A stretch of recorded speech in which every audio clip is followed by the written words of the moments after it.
Good afternoon, ma'am. We are here in front of you to discuss our research study entitled Employment Preparedness of BS in Hospitality Management, Batch 2021 and 2022 graduates. And I am Jonna Mae Javier, and I am going to discuss the background of the study. Our background of the study is focusing of the effect of pandemic in the graduating students batch 2021 and 2022 in Cavite State University, Naic, and also how the pandemic affects the hospitality industry, because according to Chamber and Industry Human Resource Development Foundation Incorporation, they are hesitant or nag-aalinlangan sila na mag-recruit ng graduates dahil feeling nila hindi enough yung knowledge and skills and experience na nakuha nila sa pandemic. And also, but then pala, preparation of the student is important, whether naging effective ba o hindi ang kanilang online class or modular. And with the researcher, we gather data and survey to know what is the possible issues in the graduating student will face and know how they are prepared to their future work. And our objective is to study is determine the participant demographic data, determine the level of their preparedness of BS in Hospitality Management 2021 and 2022 graduates of Cavite State University, Naic, and also determine the challenges encountered by the participant while preparing for their future career. And our research will significance which is in hospitality management student. If the study is proven effective, this will help and benefit all graduate students who have been the product of this past pandemic to prepare for their first job to field of hospitality management. And for hospitality management educator, this will help all the teachers within the organization in the field of hospitality management to assess and determine whether the pandemic education is effective or not for all the graduates. And for the Cavite State University, it will help also to order for the university to complete on national or international level. It will assist in increase the quality of the education today and will give a boost to greater focus on hospitality management courses. And for future researcher, this will help all the researcher in identifying and assessing the issues that each graduate faced by the pandemic, based by the product of pandemic rather. My name is Marc de Bilbao, and I will discuss the time and place of the study and conceptual framework. Time and place of the study.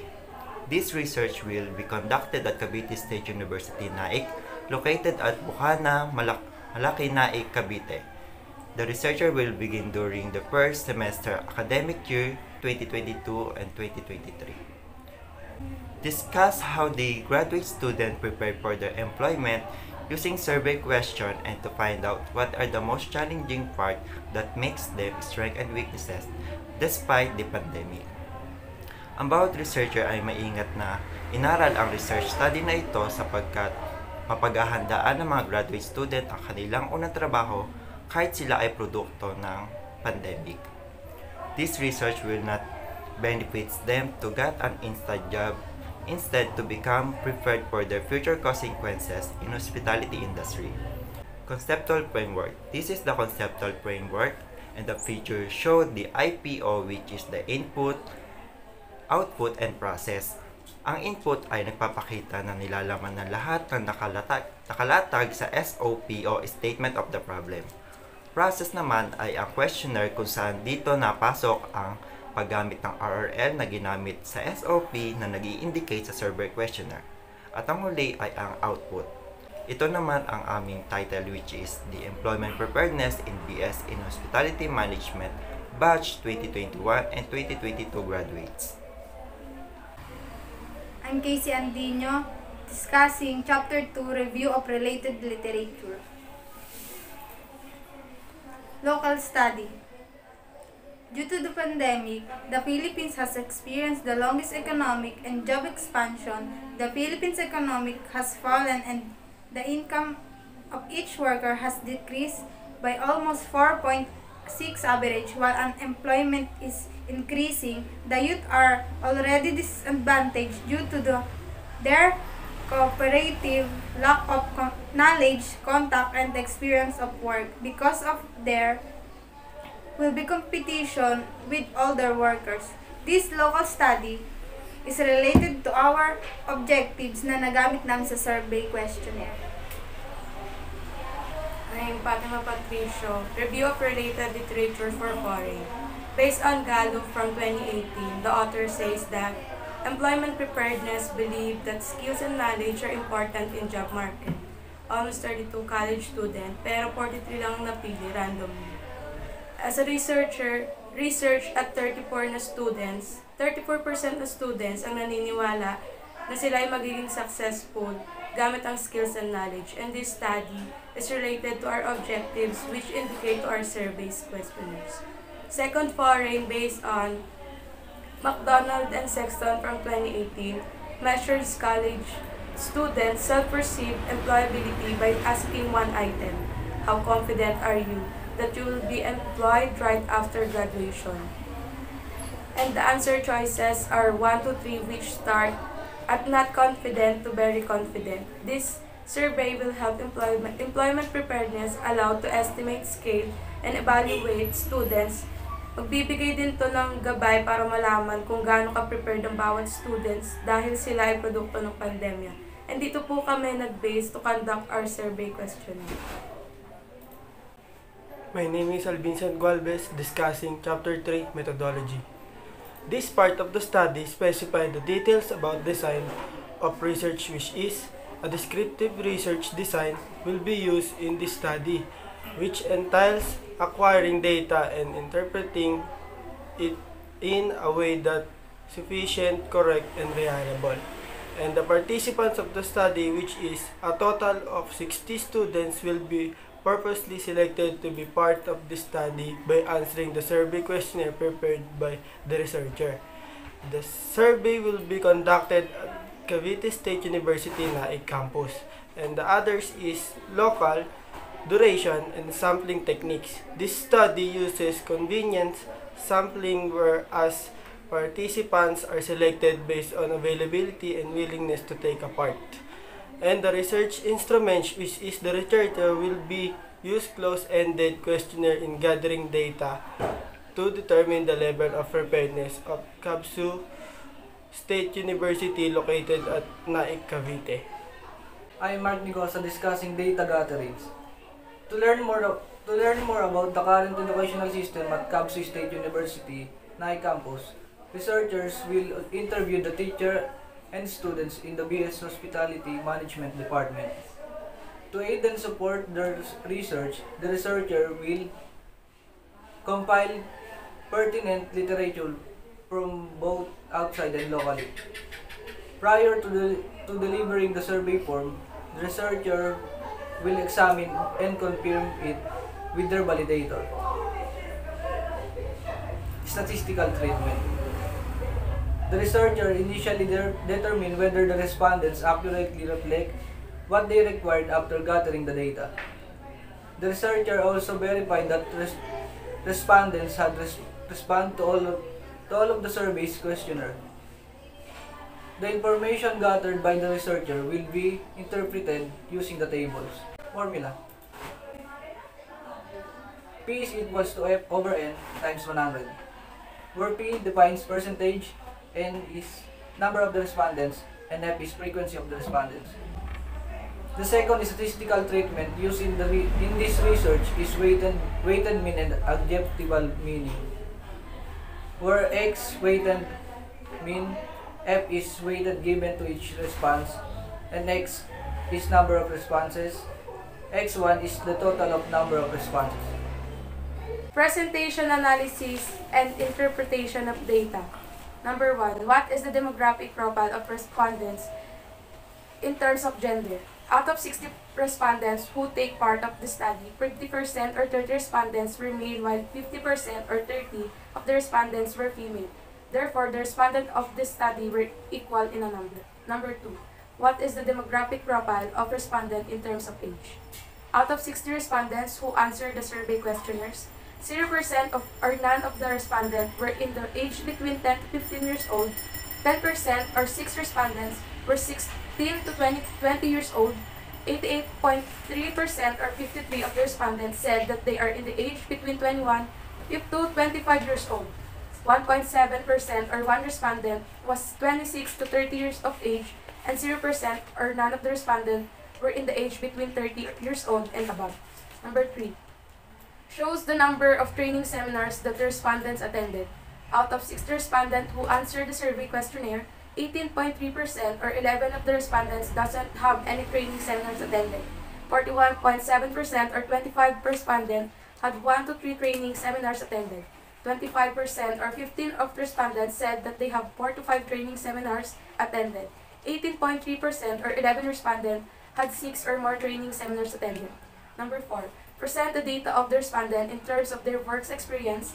Out of 60 respondents who take part of the study, 48% or 29 respondents had work experience, while 51.7% or 31 of the respondents doesn't have the works experience.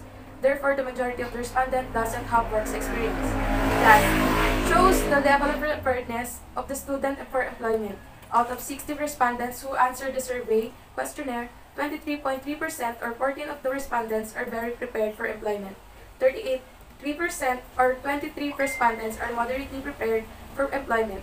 8.3% or 5 of the respondents are neither prepared for employment. 28.3% or 17 respondents are slightly prepared for employment. 1.7% or 1 respondent is not prepared for employment. 6. The most challenging part you have encountered in seeking a job. Table 4.6.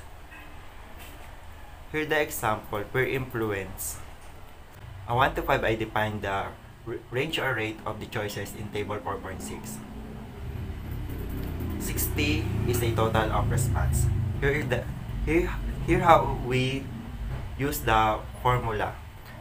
10 times 5 equal 50. 10 times 4 equal 40. 27 times 3 equal 81. 10 times 2 equal 20. 3 times 1 equal 3. Then we add all the score, which is 50 plus 40 plus 81 plus 20 plus 3 equal 194. 194 divide 60 defined the responses equal 3.20 weighted mean. Doon na lang sa pinakalas. All of them, the total average was 3.52. To get the adjectival meaning, we have a formula which is highest range minus lowest range divided by highest range, which is highest range is 5 and the lowest is 1, and our total of challenges is 5. And then 5, which is the highest, minus 1 equals to 4, and then divided by 5, which is the challenges, which is equal to 0.8. And to get the adjectival meaning, we start with the number 1, and then 1 plus the 0.8, which is nakuha siya doon sa highest range minus lowest divided by highest range, which is 1 plus 0.8 equal 1.80. And then after that, 180, you should need to add 1 point, which is 1.81 plus 0.8 equals 2.61. And then you add also, which is 2.61, you add 1, which naging na siya, 2.62. Then add 0.8 equals 3.42. Then add 1, 3.43 plus 0.8 equal 4.23. Then add 1, 4.24, add 0.8, which is 5.04. For the peer influence, we get the weighted mean, which is 3.23, and then we need to look for the adjectival meaning,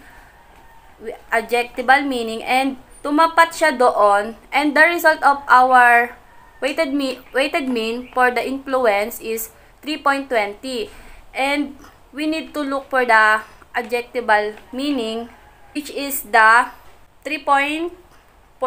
Dun po siya mas malapit, so nag-aano po siya sa challenge. And Para naman po dun sa pandemic, nag-resolve po yung weighted mean niya ng 3.88, and then dito po sa adjectival meaning na nakuha namin, dito po siya tumapat sa very challenging. And para naman po sa financial aspect, nagtotal po siya ng 3.55, and then tumapat po siya dito sa very challenging din po. And para naman po doon sa work experience, nagtotal siya ng 3.45, and napatapat din po siya doon sa very challenging. And for the last, academical status, nagtotal siya ng 3.55, and napatapat din po siya doon sa very challenging. And nagtotal po lahat ito, na pinagtali po namin sila, nagtotal po ng 3.52 na lumabas po ay very challenging.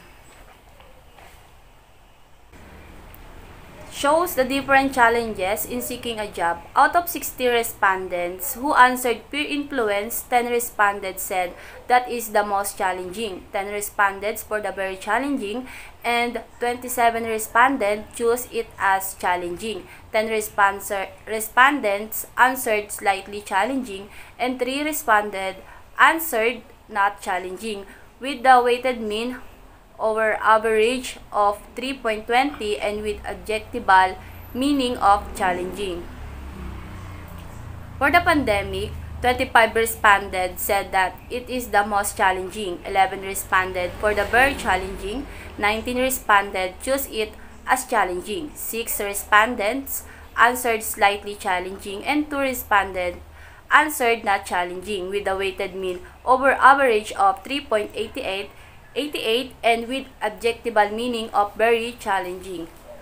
For financial aspect, 10 respondents said that is the most challenging, 23 respondents for the very challenging, 19 responded choose as challenging, 6 respondents answered slightly, and 2 responded answered not challenging, with a weighted mean over average of 3.55 and with adjectival meaning of very challenging.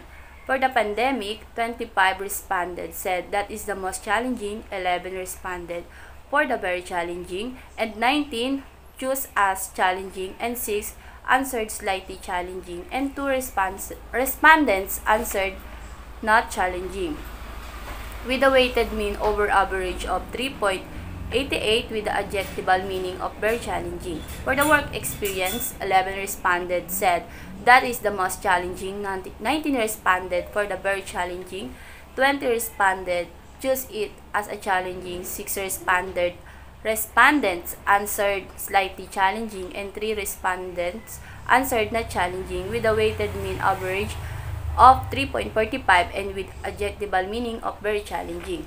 For academic status, 14 respondents said that is the most challenging, 17 respondents for the very challenging, 20 responded choose it as a challenging, 6 respondents answered slightly challenging, and 3 respondents answered not challenging, with a weighted mean over average of 3.55 and with adjectival meaning of very challenging. The table 4.7, it is show the total average for the different challenges in seeking a job. After gathering all the data, it has a 3.52 total weighted average with adjectival meaning of very challenging. Chapter 5. Summary of findings, conclusion, and recommendation. The study was carried out with the goals to determine the employment preparedness of BH in Hospitality Management Batch 2021 and 2022 graduates. Descriptive type of research was used in the study. We have 5 summary of findings. The first one is demographic profile of respondents. For the gender profile, the respondents have an equal number in gender. For the age profile, most of respondents are from 21 to 25. Number 2, training seminars attended. Most of the respondents has attended 1 to 3 training seminars. Number 3, works experience. Most of the respondents doesn't have any works experience. Number 4, labor preparedness. Most of respondents answered that they are moderately prepared in employment. Number 5. Challenges encountered seeking a job. Pandemic, financially aspect, work experience, and academical status were found to be very challenging to the respondents, having a weight mean of 3.88, 3.55, 3.45, and 3.55. Weight mean of 3.88, 3.55, 3.45, and 3.55 respectively, while per influences was found to be challenging, have a weight mean of 3.20. Conclusion. According to the study's finding, the class 2021-2022 graduates of BS in Hospitality Management are moderately prepared. The pandemic, which has a significant impact on recent graduates, is the issue that makes finding work the most difficult. The researchers also conclude that peer influence, financial aspect, work experience, and academical status doesn't affect the preparedness of the graduates. Recommendation. Based on what we have done, it will help graduate students if they attend job fair so that they have an idea about job and broaden their knowledge before going to work. And as a researcher, it will help more the student if they conduct a career talk for graduating student. Mas malalaman nila kung paano iikot ang magiging trabaho nila in the future kapag naka-attend sila ng ilang job fair at career talk. This is how we conduct the study entitled Employment Preparedness of BS in Hospitality Management, Batch 2021 and 2022 graduates. And that's all, ma'am. Thank you for listening and watching.